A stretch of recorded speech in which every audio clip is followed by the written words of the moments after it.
we click on No, you need to read whole sentence. yeah, that's what I'm reading now. Just wait when the live stream starts. So that's starting, isn't it? Because I can see myself there. Click the OK button. The OK button. It's optional.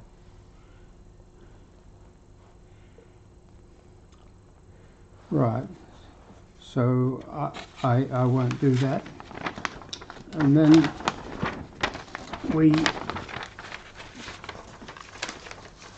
the live stream is running, and if you see the stop streaming, if you see the button stop streaming, so I see the button there, stop streaming, so that's running. Yeah. Now I leave that running and I start this. Right.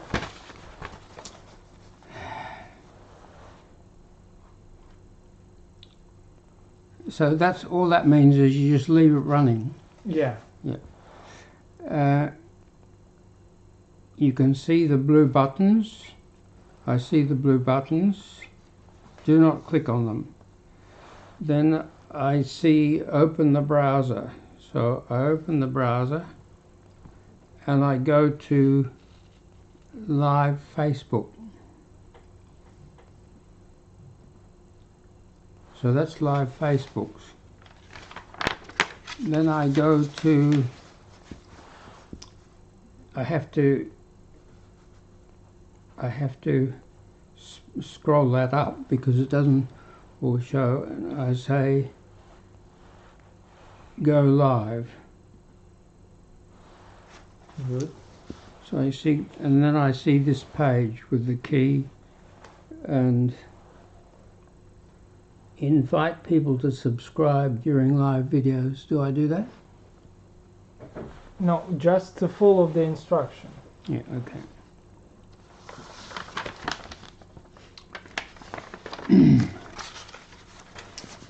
Do not close the browser and return back to the live stream program and click start.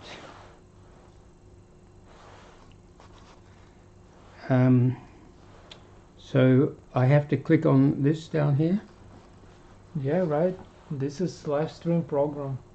and then there's Facebook and there's Instagram, but I'm going to Facebook, and I press on start Facebook. Now it's connecting and I should see the numbers running. Right. The numbers are running. Yeah, right.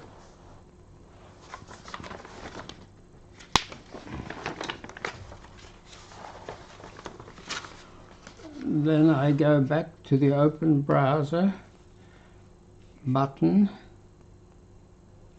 and click on what's your live about. Click on what's your live about. No. The first action. Return to the open browser button. Oh, and click on the text that's there. Back to the open browser and click on the text, what's your live about. That's there, what's your live about.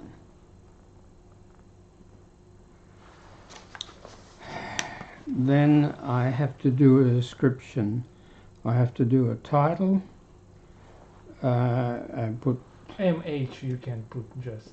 MH, and the description we also put MH. And then we press save. Yeah. In future you will write something beautiful, mental health and description. Yeah. And after that, be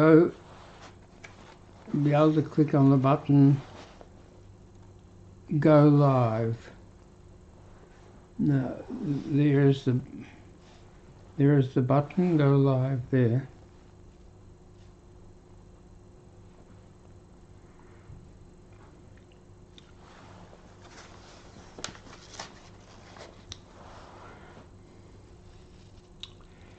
And now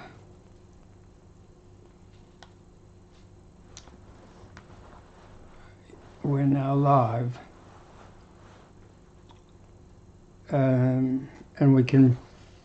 No, just follow instruction. You don't need to. Just follow instruction. But the instruction is to go to Instagram. You finish it. You finish it. Yeah. You just follow instruction. Click on the cross to open a new tab. Click on the plus. Click on the plus to open a new tab. So that's there. Right.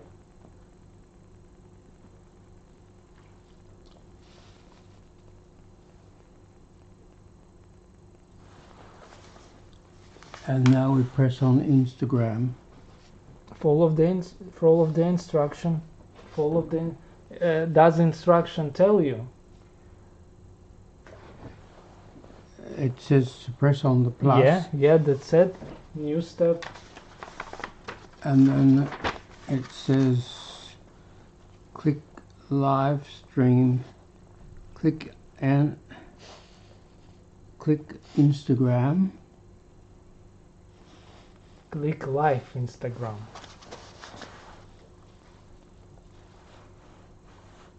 Right, so that's there.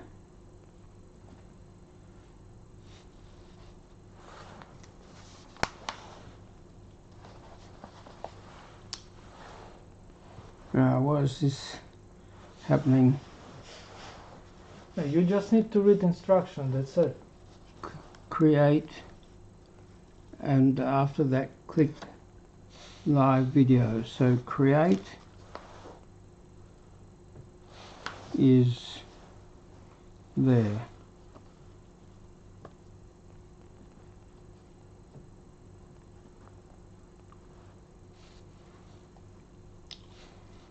And live video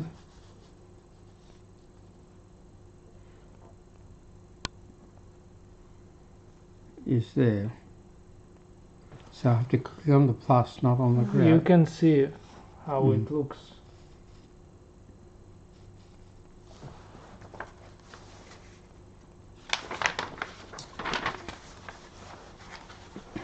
Add the live details.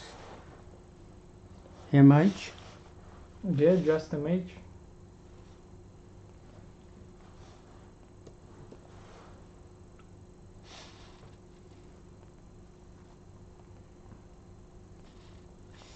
And click audience.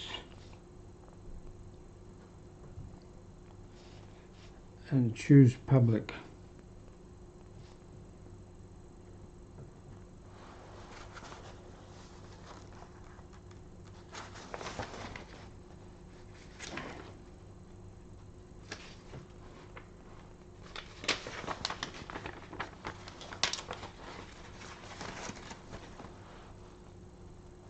Choose public. I've chosen public. After that, if you've done everything correctly, you will be able to click on the button next.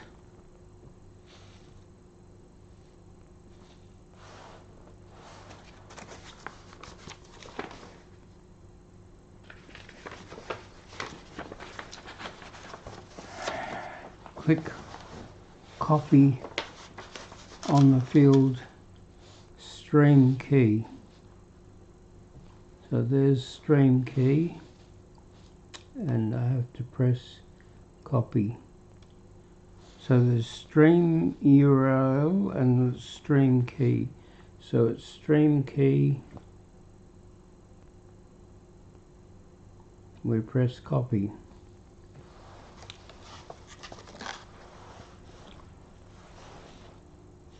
Do not close the browser and return to the live stream.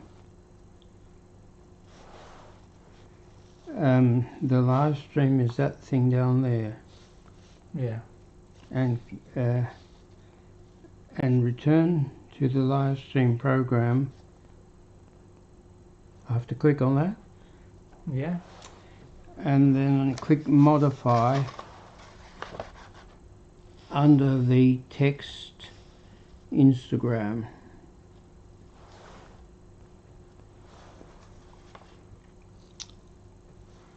So I've done that. Now we remove everything inside the stream key. So that's stream key, so we just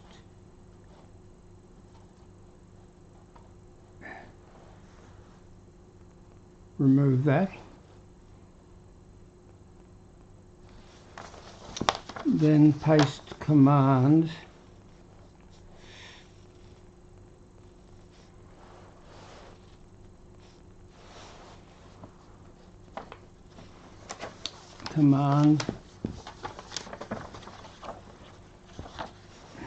command plus V. Probably you need to add here commands, because the second time you can't figure it out what you need to do. Yeah, I've got button there. No. You just need to press command. You don't need to use your touch screen. Paste command. Where is command? You see, paste it's mean command plus V. You need to press command button, command plus V. Oh, right, yeah. Okay. Command. No. Copy paste. How will you copy paste text? And how will you copy paste text? You copy paste command plus C, command plus V. You press them both at the same time. Actually, it's not the same time. You press like this, command V, just one.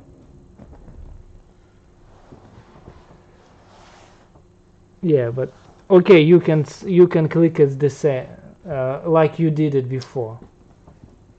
Ah, sorry. Yeah. Probably you need to add command, because the second time you can't figure it out. Yeah. Command. You just need to paste the new key. That's it. Like paste the text.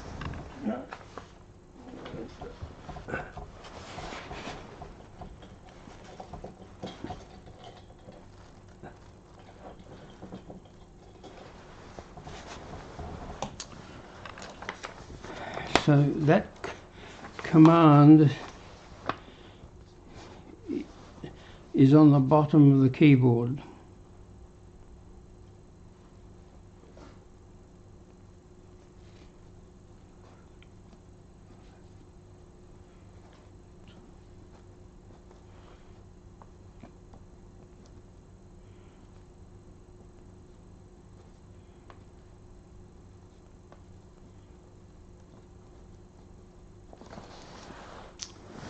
So I press command V,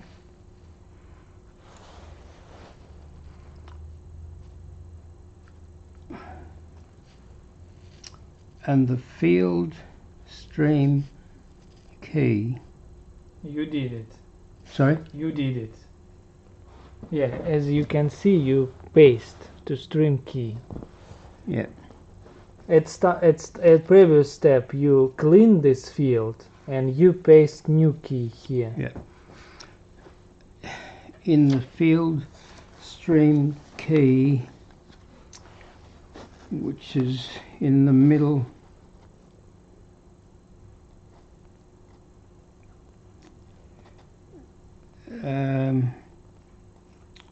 it shows here and yeah, also shows. Yeah. Be careful of typing something to the field. It will broken this.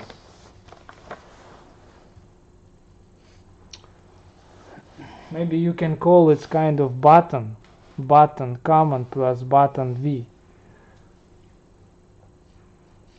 No, I think that's all right. But there's 1 and 2, so that's 1. Where's 2?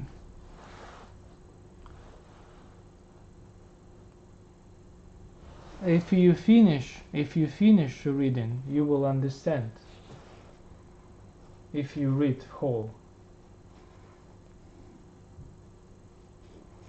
Paste the bottom. Paste that. New stream key. which was copied in step 16.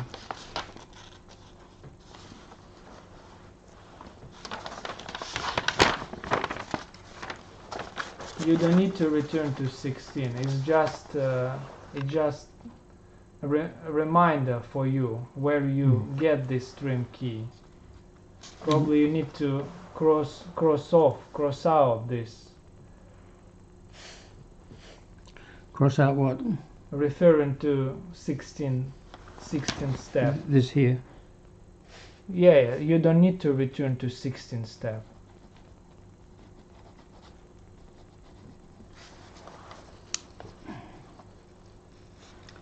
And after that, press OK.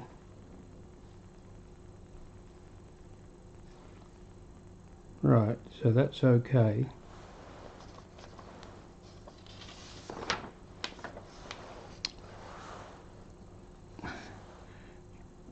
Click Start under the text Instagram. So we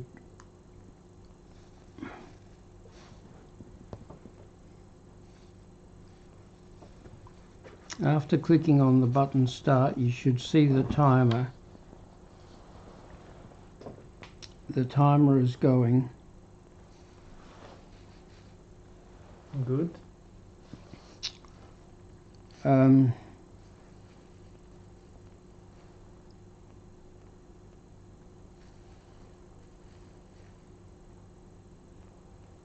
Right.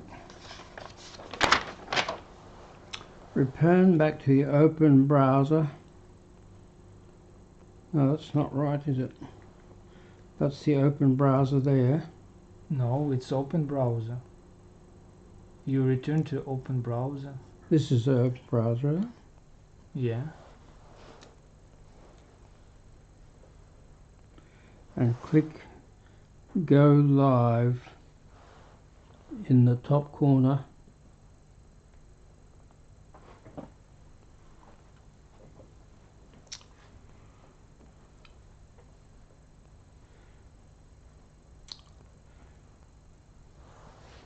Just read. And click Go Live. Do not close the browser and the live stream program. You can return back to live stream program to adjust the camera if you need. So that's working all right now. Maybe you need to highlight this word Done. to understand that you done the instruction. Everything worked correctly.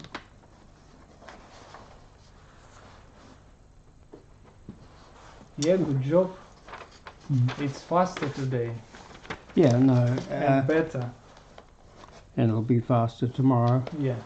Can you just make sure everything's right, because it's time that I was broadcasting? Yeah, everything. You, as mentioned, this instruction, you can return back to the live stream program and adjust. I just want to take my coat off and make sure my hair is okay. And start.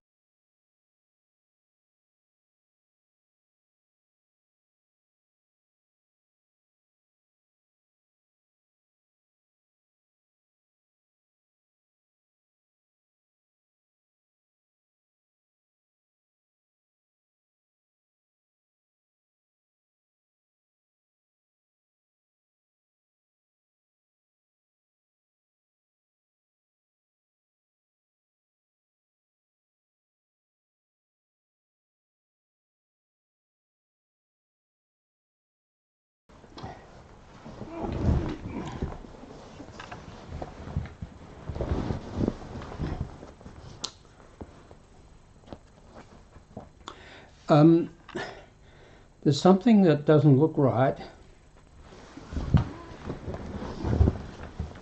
See how big my tummy looks? You can adjust. So I just need to adjust it down a bit. Yeah, you can do like this. Yeah, that's better. And this we go live.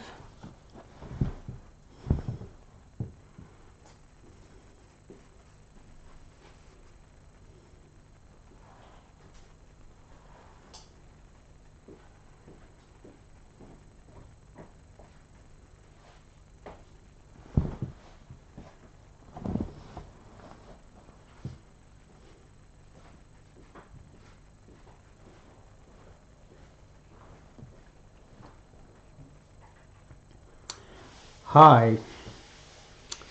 Sorry we're running a bit late tonight. Had a few technical problems. I'm too old for technology. Had 500,000 consultations and home and hospital visits. Met a lot of people. Saw almost every problem anyone could have. But that was before technology. My first technology was a laptop bought in 2008. Stayed under my bed for 3 years. But now I'm pretty good on a laptop, and I'm not bad on the phone, but not that good with the technology behind doing 4 live streams at once. TikTok, YouTube, Instagram and Facebook. But here we are. So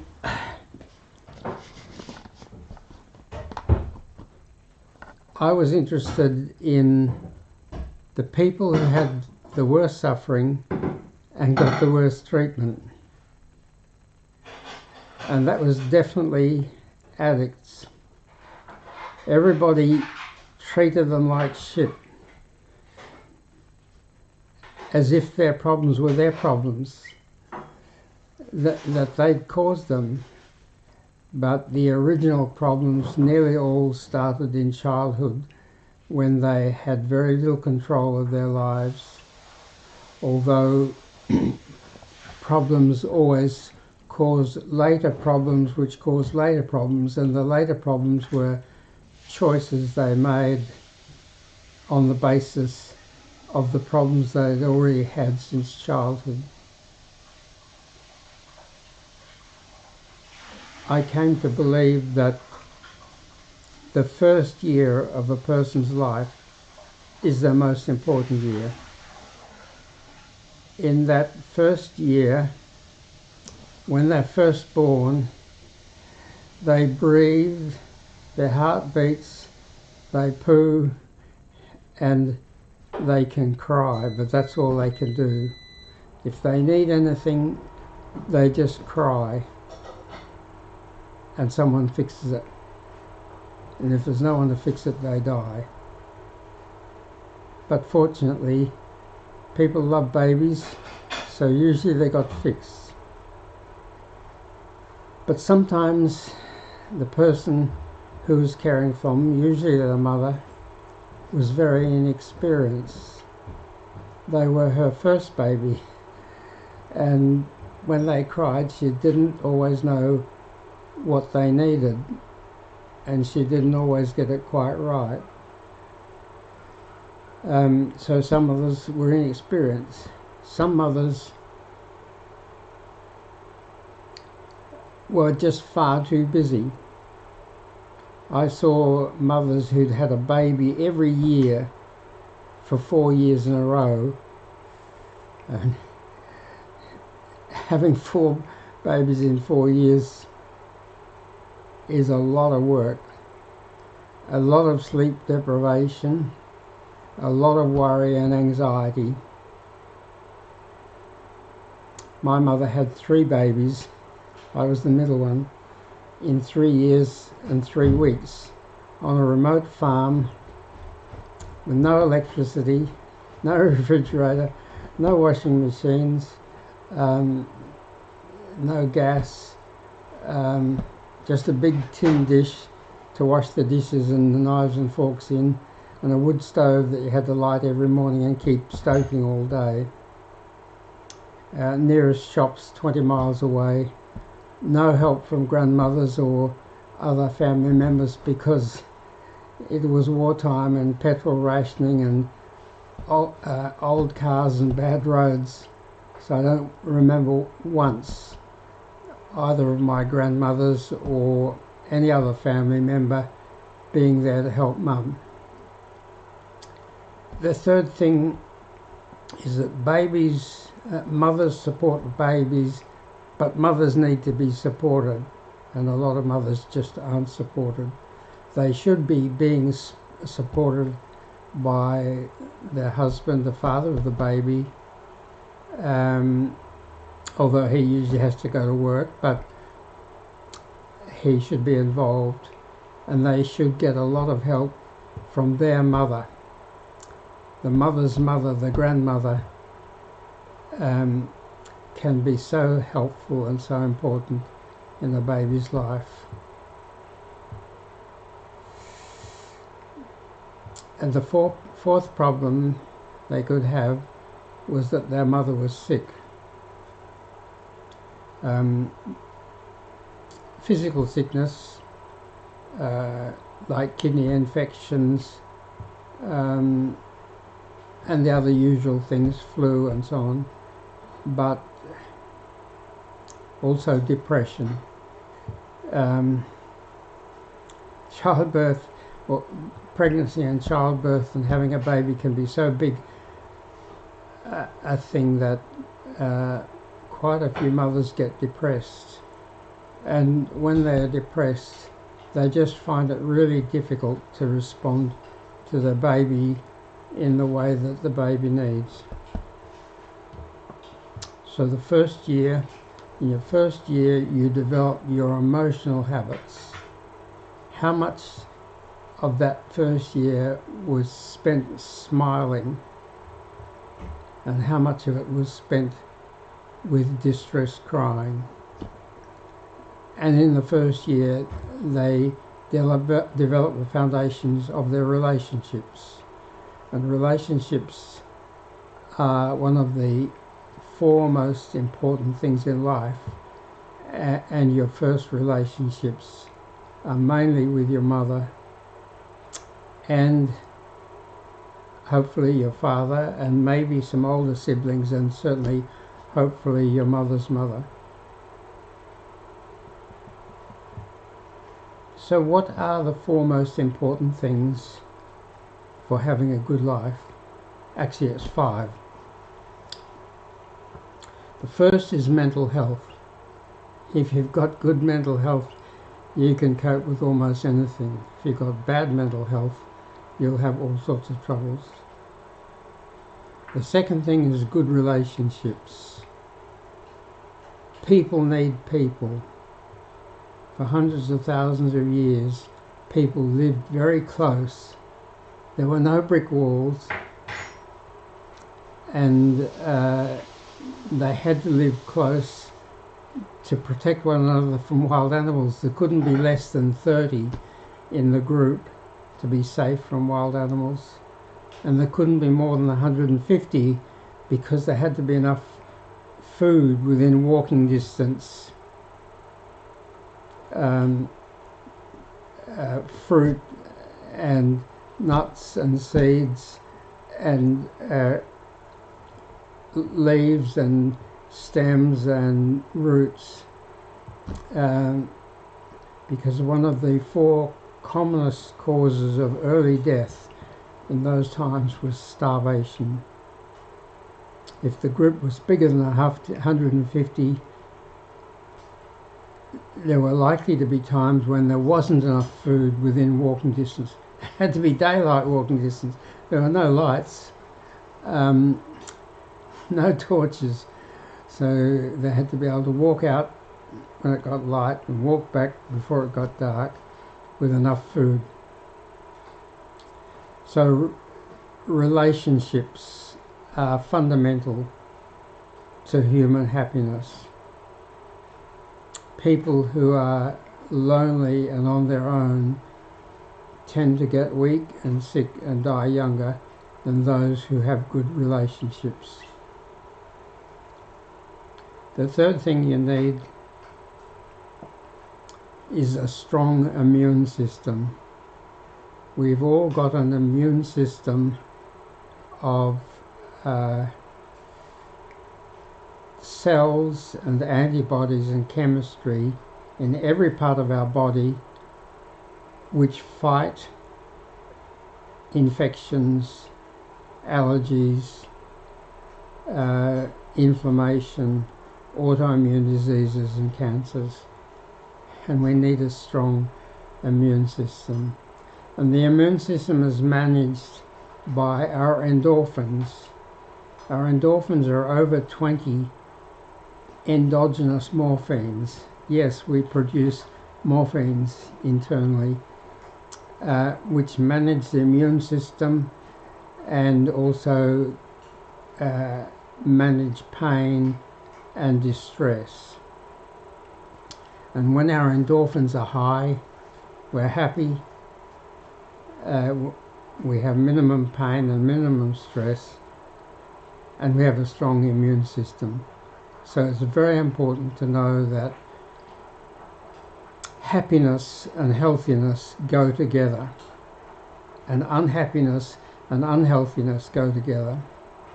When you're stressed, depressed, emotionally disturbed, your endorphins tend to go down, your immune system gets weaker, you're more susceptible to infections, allergies, inflammation, autoimmune diseases and cancers. If someone gets cancer when they're 27, and I'm thinking of a case, you know that their immune system was very weak. Your immune system is affected by your lifestyle, enough sleep, good food, exercise, fresh air, sunshine, friends, good relationships, all those work satisfaction, all those sort of things. And there's been a great discovery in the last, in 1984, when Dr. Bernard Bihari, the Addiction Commissioner of New York City, discovered that low-dose naltrexone, 3 milligrams of naltrexone at bedtime, boosts your endorphins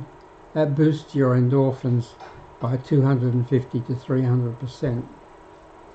So I take low-dose naltrexone every night, have for many years, because one of my grandmothers and one of my first cousins died of bowel cancer in their early 60s, so they probably got it in their late 50s, and another cousin died of pancreatic cancer when he was 68, and I don't want to get cancer, so I take low-dose naltrexone. Low-dose naltrexone blocks my opiate receptors for 3 hours, so the endorphins can't work, and your brain and glands fight back and produce 250 to 300% more endorphins to try to override that block. And when the block subsides after 3 hours, all those endorphins make you feel good and help you to have a strong immune system.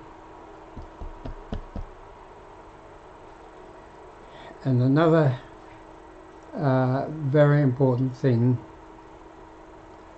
is no addictions.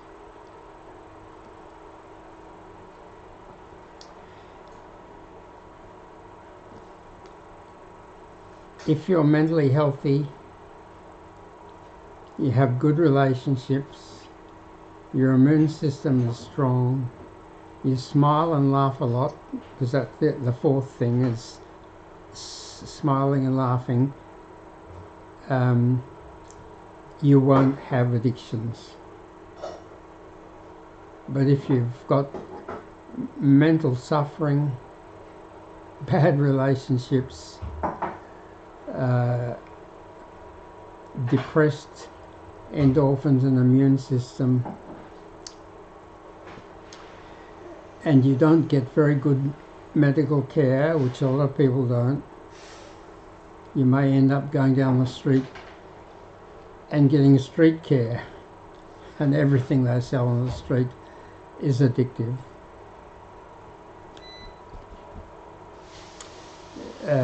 Just a moment to discuss that fourth habit of smiling. So we knew that there's about 25 chemicals in our brain that make us happy, and when we're happy we smile and laugh. There's dopamine, serotonin, oxytocin, noradrenaline, and over 20 endorphins. And what we didn't know till recently is when we smile or laugh, because our happy chemistry is high, our brain produces even more happy chemistry. So happiness generates happiness. And it's even better than that. When you smile at someone, they usually smile at you. And that makes them happier. And their smile makes you even happier. And it makes the group you're with happier. So when I was young and it was wartime and there was rationing and old cars and bad roads, and it used to be thought to be virtuous to be very serious and very hard working and to get everything right. If you didn't get everything right, you went cold and hungry. There wasn't any government handouts. But I now know what's far more important is to be happy. Every time you get a chance to smile, you should smile. Every time you get a chance to laugh, you should laugh. Smiling and laughing should be a habit.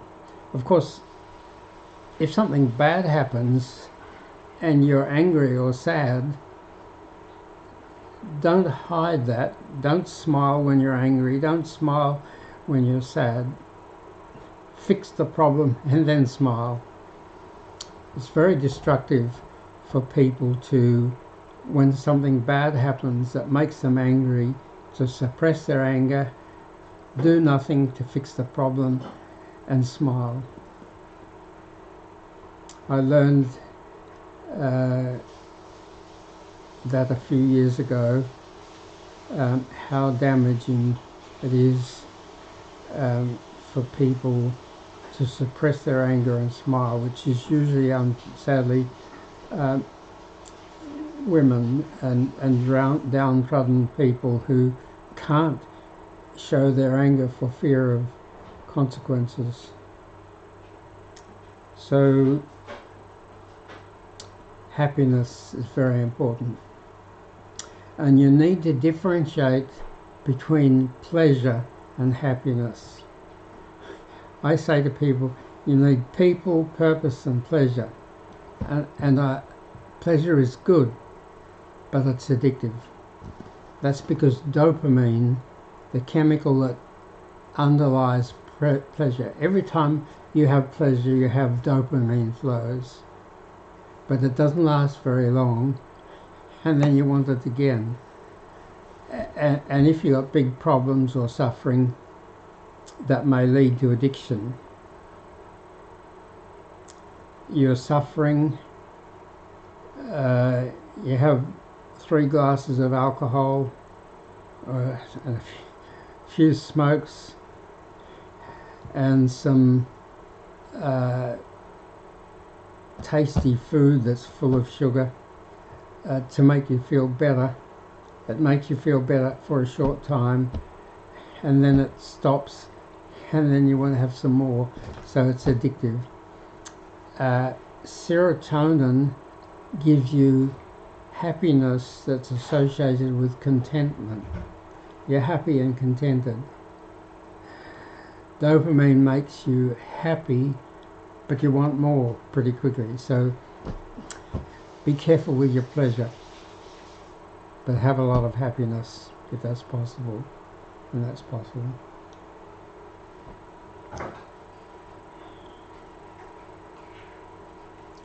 So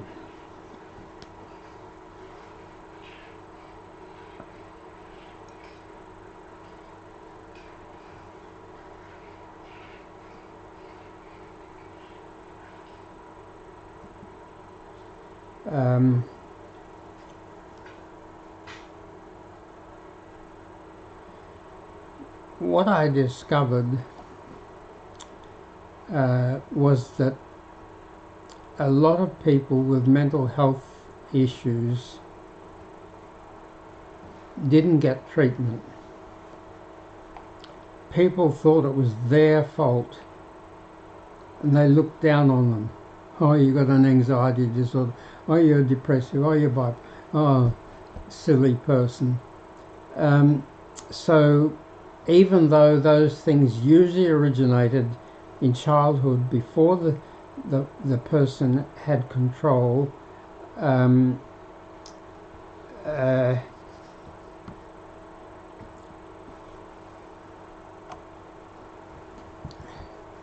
they tended to be blamed for it.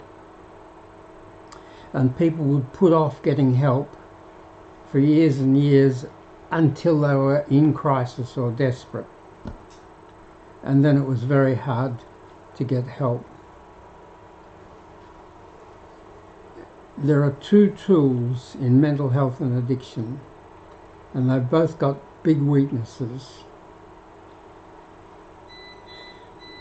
First of all, there's psychotherapy, or talking therapy, or talking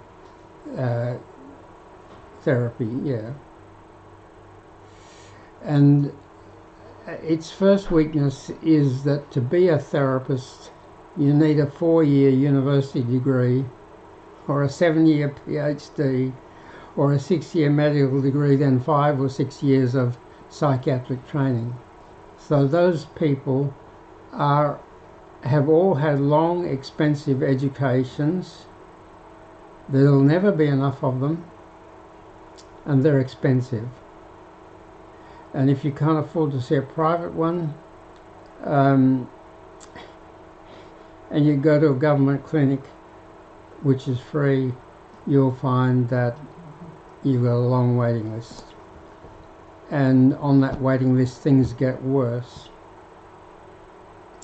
And when you get to see the professional person, they are probably not going to have enough time to really deal with your problems properly.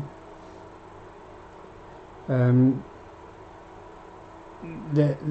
appointments won't be as long as they really need to be, and they won't be as often as they really need to be. And a lot of people just don't get any mental health care. Their mental health care is alcohol, tobacco, and now heroin and cocaine and crystal meth and marijuana.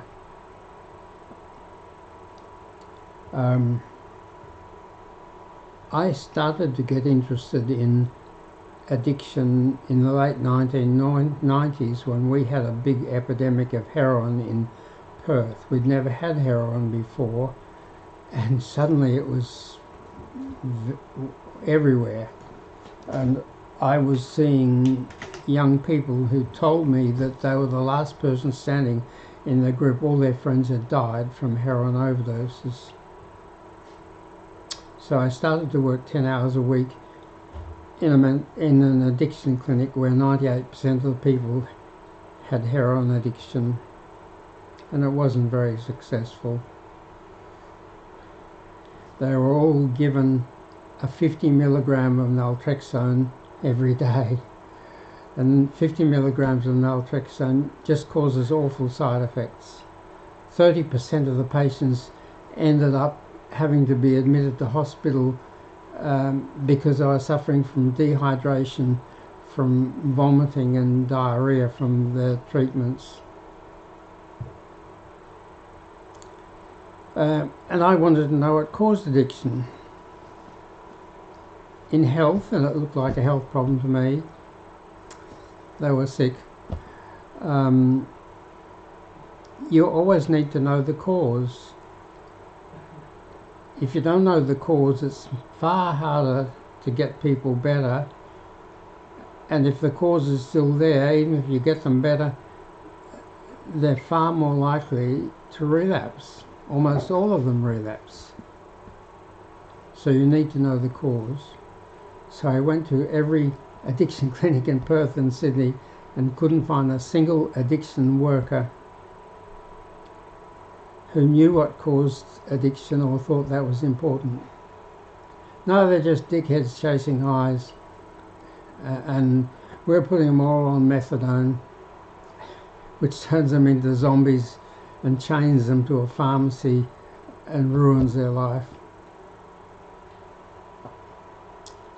Then one day, sitting in this clinic where I was working 10 hours a week, in one day I saw 15 heroin addicts and 5 of them had ADD. All untreated, mostly undiagnosed. Wow. But in those days people used to say, oh yeah, addiction causes mental health problems. Well, addiction definitely makes mental health problems worse, but what I discovered was that the mental health problems caused the addiction, because these 5 people had had ADD since they were children, but they didn't start to take drugs and become addicts until their late teens or their 20s or their 30s. And I then carefully talked to every addict about their early life, their childhood, their parents, their siblings, their home, their community, and what their school was like. And it was clear to me that 19 out of 20 of them had had serious mental health disorders that had driven them to take drugs to get relief because they didn't get the right medicines.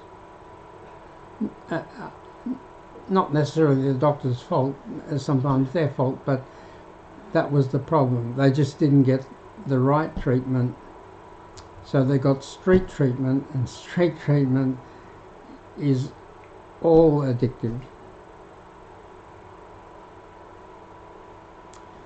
The problems were, the commonest one was worry, anxiety problems, panic attacks, social phobia, obsessive compulsive disorder, general anxiety, phobias of all sorts of things, sleep disorders, can't get to sleep, can't stay asleep, major depression, bipolar disorder, ADD, ADHD, post-traumatic stress disorder. What's that? That's anxiety, sleep disorders, major depression, bipolar disorder, ADD, post-traumatic stress disorder, very low self-esteem, what I call PTEF, post-traumatic evil focus, people obsessed with Guantanamo Bay or the CIA or conspiracy theories because they had such big problems that they cope with them by thinking about other problems far away. And obviously some schizophrenia and autism. About 8 things. And people I saw who weren't addicts often only had 1 of those things or 2 of those things, but addicts nearly always had 2 or 3 or even 4. I can still picture one woman who had 5, and she was a madam in a brothel, and her 15-year-old daughter got gang raped. Yes, some people have a pretty hard life. Yeah.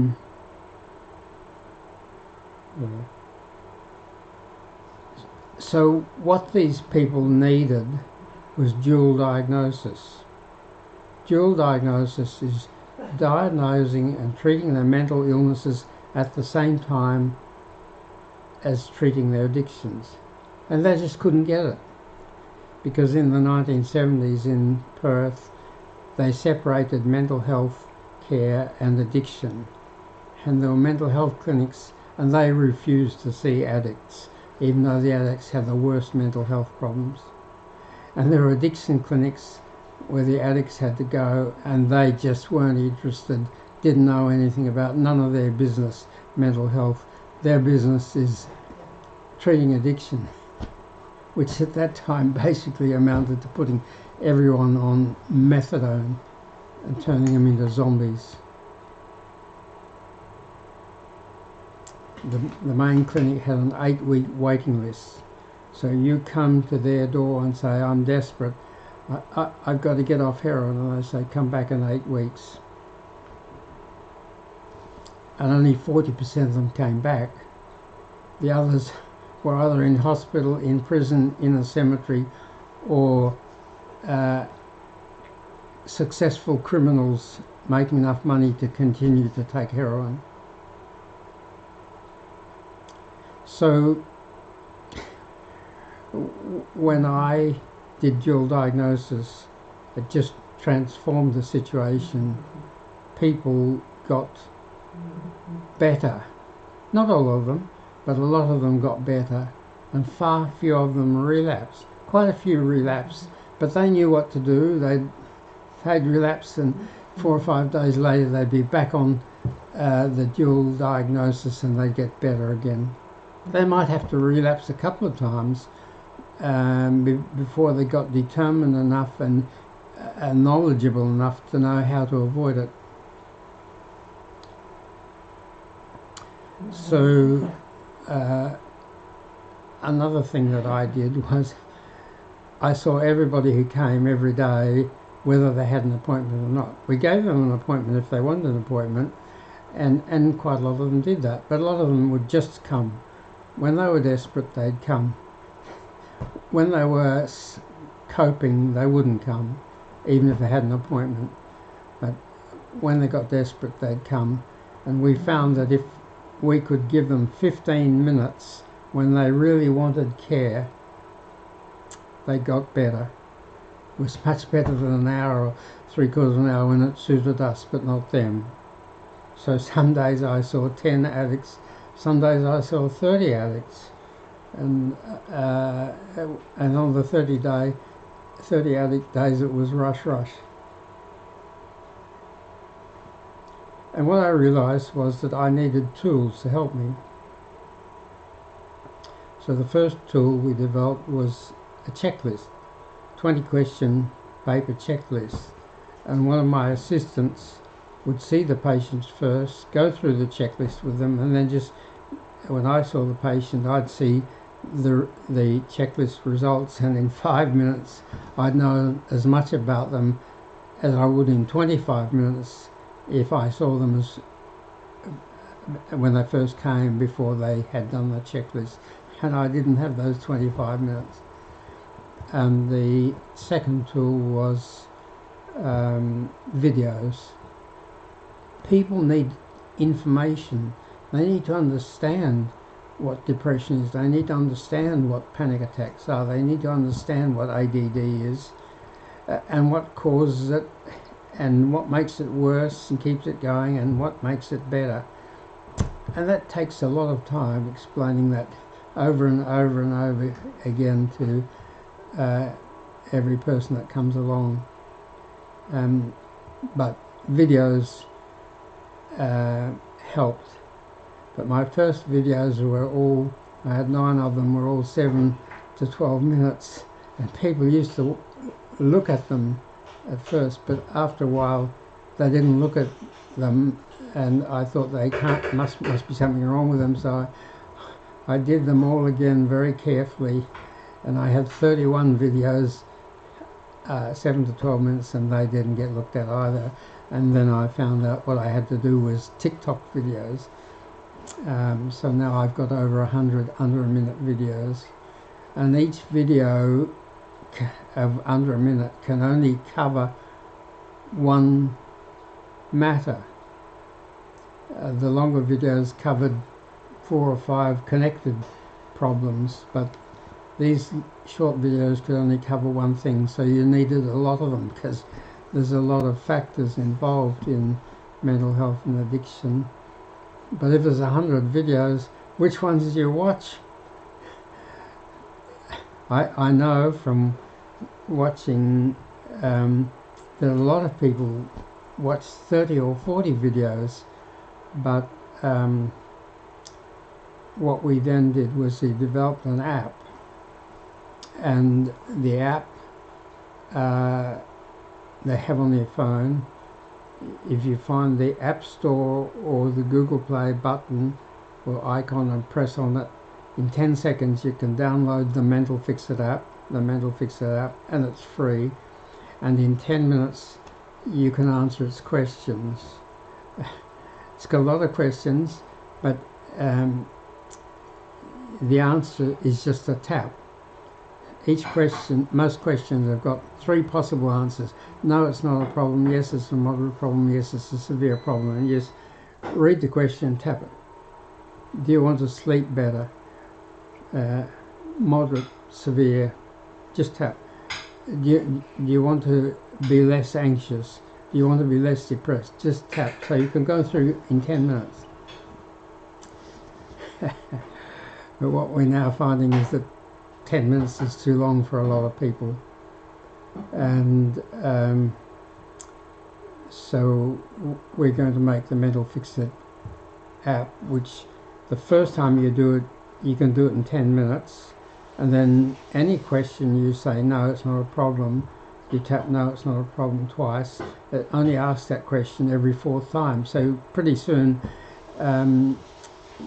you've only got half as many questions to answer, and you can do that in 5 minutes.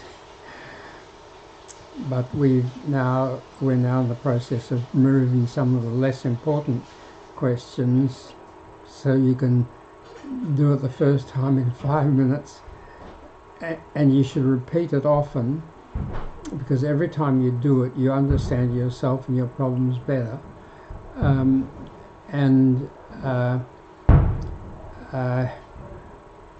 You can do it in 2 minutes, 3 minutes. So you can do it on the bus, or in your lunch break, or if you're a passenger in a car, you can just whip your phone out and do it. And as soon as you tap your answer, choice of answers to the last question, you get an instant report.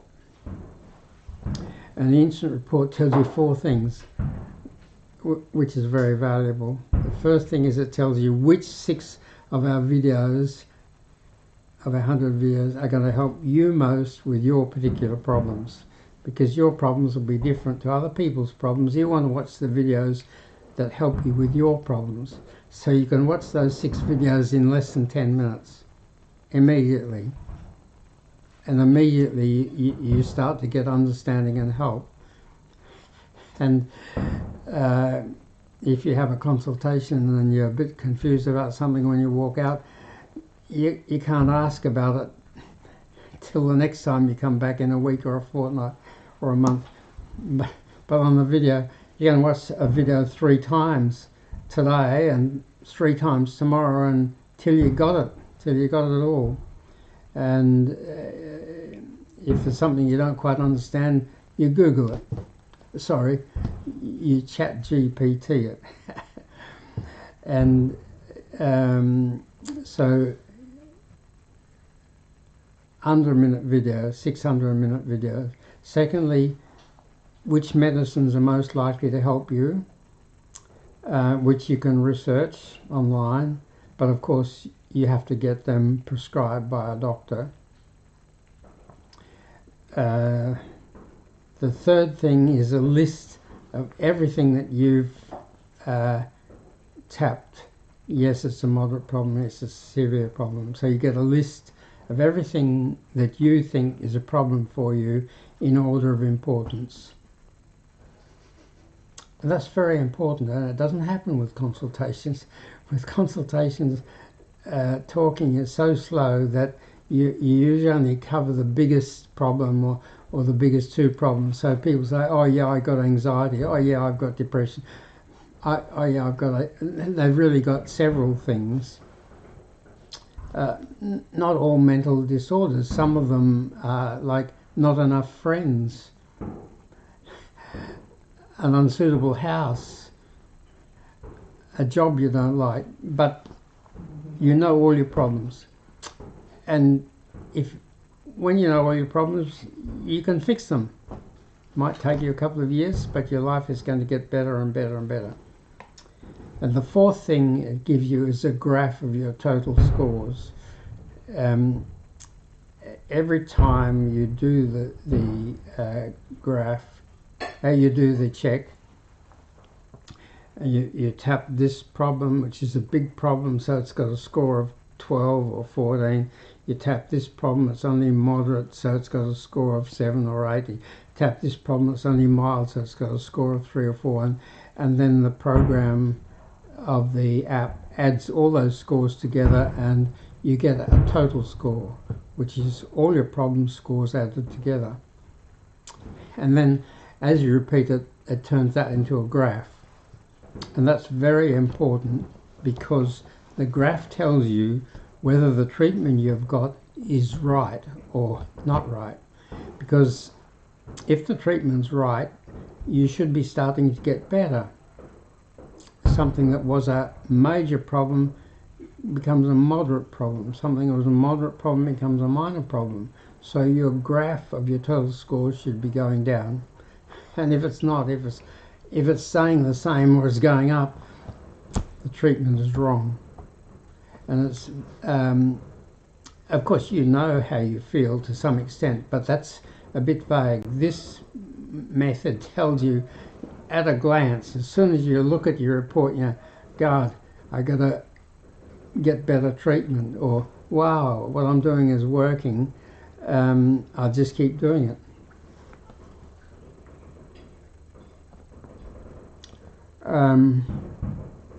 Yeah, so tools. Mental health and addiction are big problems. There's only 2 tools, and they've got big problems. The first tool is talk therapy. The second tool is medicine. The problem with medicine is a very big one. The people who take medicine want the medicine to work quickly, to get better, and to be able to stop it.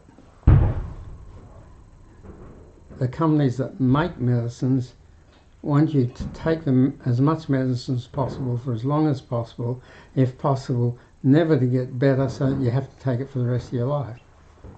So what do? They make a lot of medicines addictive. Nearly all medicines for anxiety and sleep problems are addictive. Used to be barbiturates. All addictive, pretty nasty medicines. Then in the 1960s we got these new better medicines. Valium, Seropax, Mogadon. I saw a lot of people taking 30 Valiums a day. I counted either 10 or 11 taking 100 a day and one taking 200 a day. The one taking 200 a day spent all day going from doctor to doctor, telling lies and getting a prescription for 50 Valiums. And sadly, those sort of people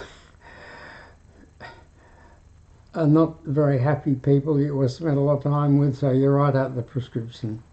Shouldn't, but you do. And the more you take of an addictive medicine, the less effective it is.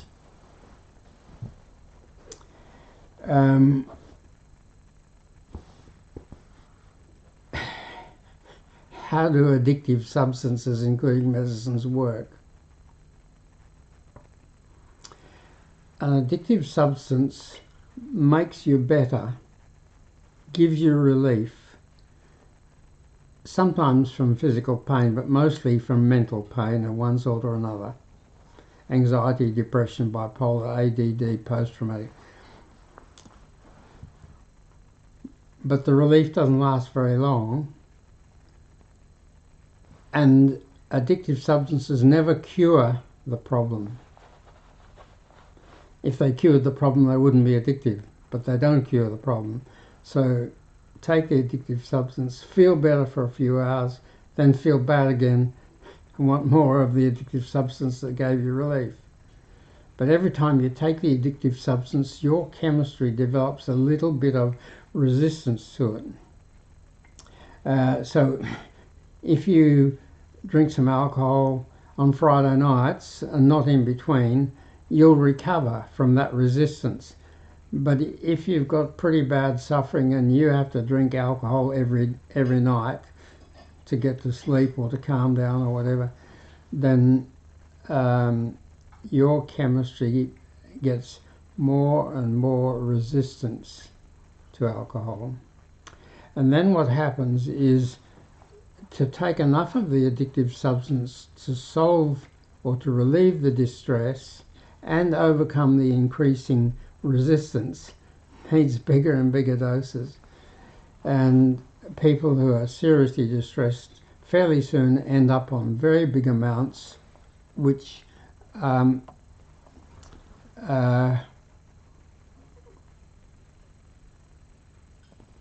then, because of the resistance, don't completely relieve the distress, and all that foreign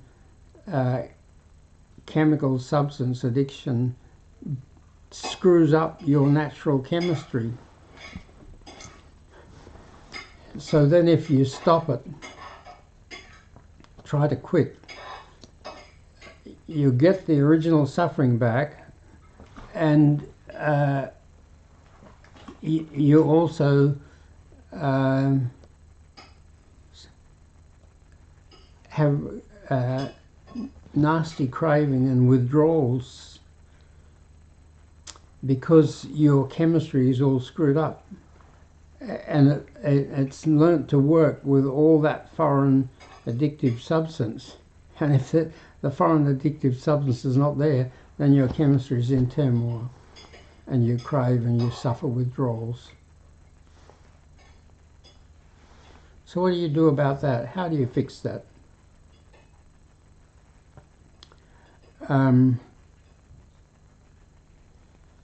You do the opposite of how you got addicted.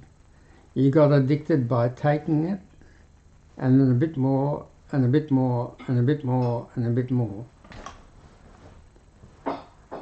until it's a habit. This mental health disorders and addictions are sort of habits. What is a habit? A habit is something that's happened so many times. The first time it was a bit slow and awkward, but every time you do it, it gets a bit smoother, faster, stronger, because it's all based on electrical flows in your brain and nerves and chemical flows in your cells and your bloodstream, and they get stronger and stronger and stronger every time you repeat something, until they're very strong, they're very easily triggered, they're almost unconscious, and they're very hard to stop. But you can stop them, you can break them. What you do is you have the right medicine in powder form in your pocket in a powder dispenser. Where's a powder dispenser? I should have one somewhere. Yeah, here we are. Why powder?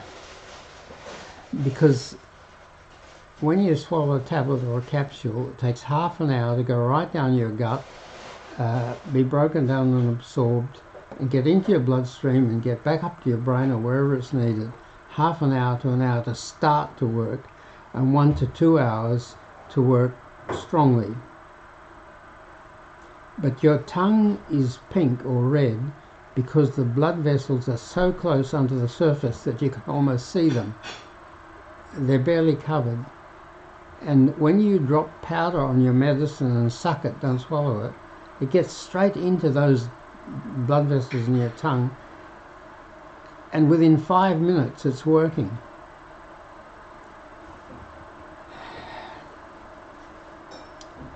And within 10 to 15 minutes it peaks. And if it's very nicely flavoured, you soon develop what we call taste conditioning. As soon as you taste it, it starts to work.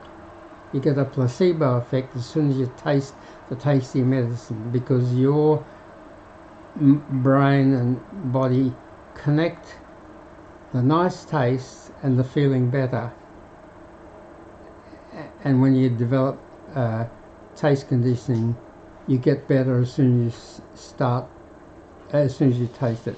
I don't mean completely better. You start to get better, and you've got a peak effectiveness of the medicine within 5 or 10 minutes.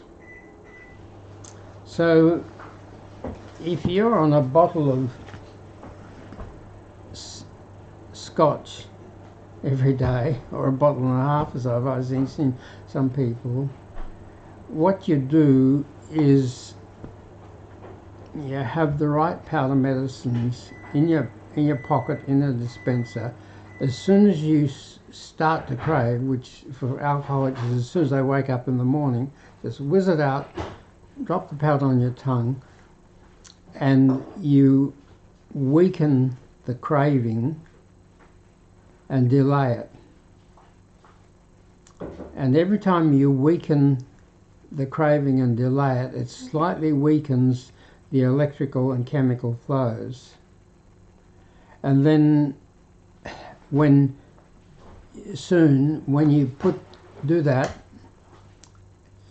it weakens it and it delays it, and you can take a bit less. Instead of a bottle and a half, you take a bottle and a quarter. Don't go cold turkey. That's a bit of heresy. I can think of AA people that I knew 50 or 60 years ago would have really frowned on me for that. I knew one guy who had a problem, I can't remember what it was, probably alcohol, and he was on antidepressants. And he went to an AA meeting and they said, oh no, don't take antidepressants. Cold turkey, determination. And this guy was a carpenter, and 2 weeks later he killed himself by shooting nails from a nail gun into his brain. Don't go cold turkey. People die from delirium tremens. Just cut it back a little bit every time it starts. So you wake up, you're dying for heroin, or you're dying for, take the powder, whatever's right for that particular problem, and stop the craving getting strong, because it starts and it gets stronger and stronger. So if you can interrupt it very quickly, very early, it won't get as strong.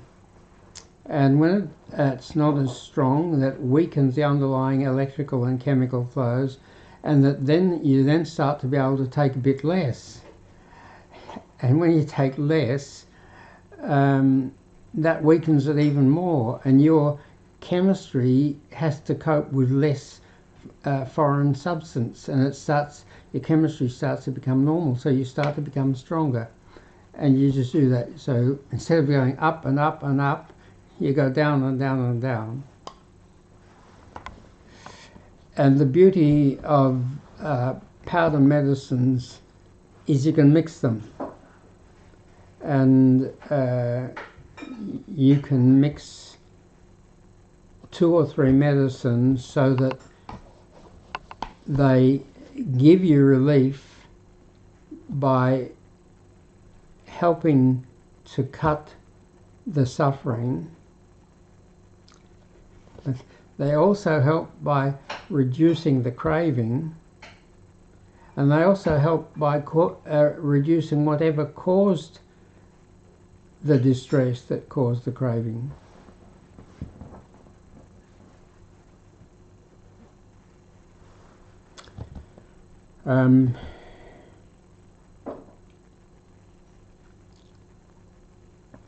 If you're a carpenter, you don't just have a saw or just have a hammer.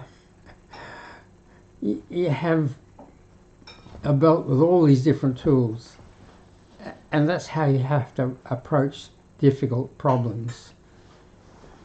And sadly, unfortunately, you go to a lot of therapists and they say, oh no, don't take medicine, we'll talk to you,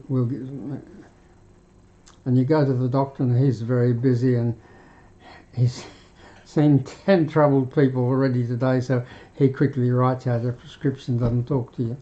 Now that's exaggerating the situation, but it is clear that it's best to have both. It's best to have counselling and knowledge and understanding and moral support and medicine. But the medicine mustn't be addictive. I never give anybody anything addictive. When I started to treating addicts, I did what everybody else was give them addictive medicine. But there's non-addictive medicine for every mental health condition and for every addiction. And that's what you want, non-addictive medicines. And you want it in powder form, and you want it in your pocket, so anytime, anywhere, in seconds, you can have it on your tongue, and in 5 minutes it's working, it's starting to work, and in 10 to 15 minutes it's working strongly.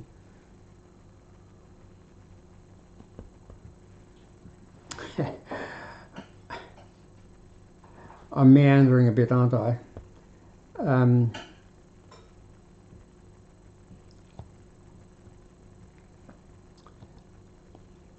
I'm very old and not very organised, but I hope this is helping you. And please, if you've got questions or comments or criticisms, put them in through whichever channel you're on, TikTok, YouTube, Instagram, whatever, or send them to me on our email address, which is healthestuff@gmail. You can find it in our websites, which are mentalhealthvideos.com, mentalhealthvideos.com, and we're learning slow. I'm a bit slow learner. That people want things to be short and sharp. So we've done it with the videos, and now we've done it with our websites. We've got a new website, which is smilefixit.com, and everything on that will be shorter and more to the point for those people who like short things. And the Mental Health Videos A to Z has got everything in detail. And every day I work on making something simpler, shorter, clearer, more helpful.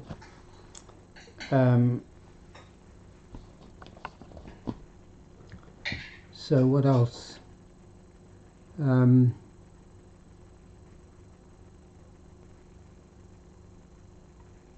Yeah, so we've got 7 tools so far, a couple more coming, but under a minute videos that cover everything.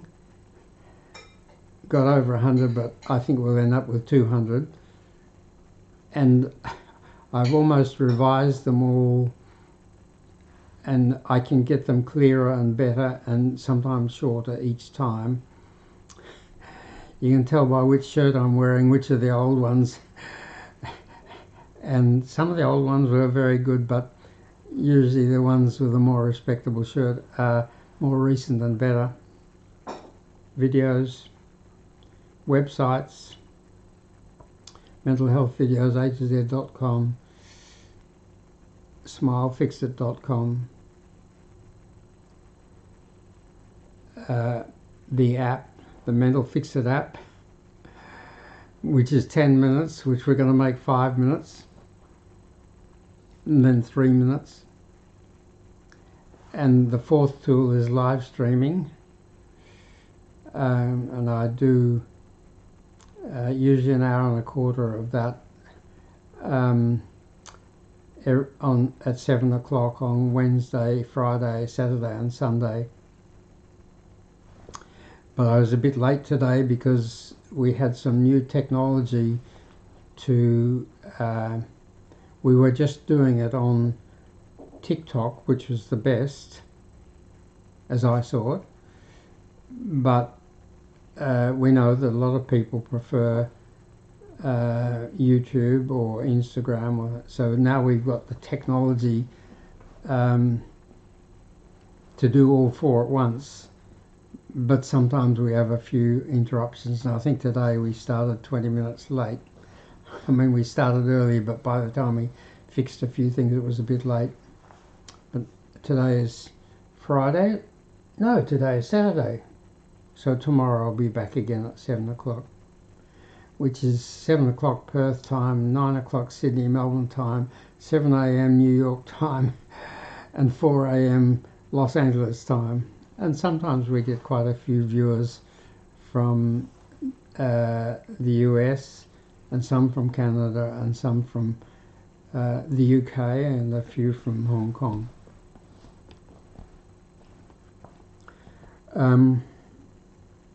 Yeah, so I think maybe that's enough for today. So if yeah, but definitely let me know if, as soon as this is over, I'll start to look at all the new viewers and all the people that have made comments, and then there'll be more during the night, and I'll look at it again tomorrow and try to respond to all. And we definitely don't mind criticism, because that's how we learn. And although if you do 500,000 consultations, home and hospital visits, you know a lot, you don't know everything, and things change and they're different in different places. I mean, we've quite a few foreign language people where English is the second language, and we hope to use AI and ChatGPT to turn all of this into, when we got it all right in English, into the other 4 biggest languages, which are Mandarin, Hindi, Spanish and French. And I have a tech billionaire nephew in Sydney that I'm hoping to get to work with me, and we really do want to make it a global thing, because I really do believe that mental health and addiction is the greatest problem that humans have today, and it's going to get worse. When I was doing general practice, I made 15-minute appointments, and then people started to make all their appointments 10 minutes. And recently it's got down to 6 minutes for a lot of consultations. And 38% of general practice consultation now are about mental health. 38%. And only 14% of medical students want to become GPs now. When I started, 95% of us became GPs. Now, whether they'll all succeed and do specialties, I don't know, but only research about a year ago, which might be out of date, found that only 14% of medical students wanted to see GPs. And if the authorities don't make it easier for people to get safe, non-addictive medicine online without a face-to-face consultation, then more and more people are going to turn to street drugs, which are all addictive, and a lot of GPs consultations will be down to 4 minutes instead of 6 minutes. I hope it doesn't come to that, but that's the way it's looking. And Australia is lucky because we get doctors from other countries. If we didn't get doctors from Ireland and doctors from China and doctors from India, we'd be sunk. And of course we know that the more the doctors that come from there to here, the less doctors there are there. Yeah, okay, enough for one day. I'll be back again tomorrow, hopefully at 7. Bye.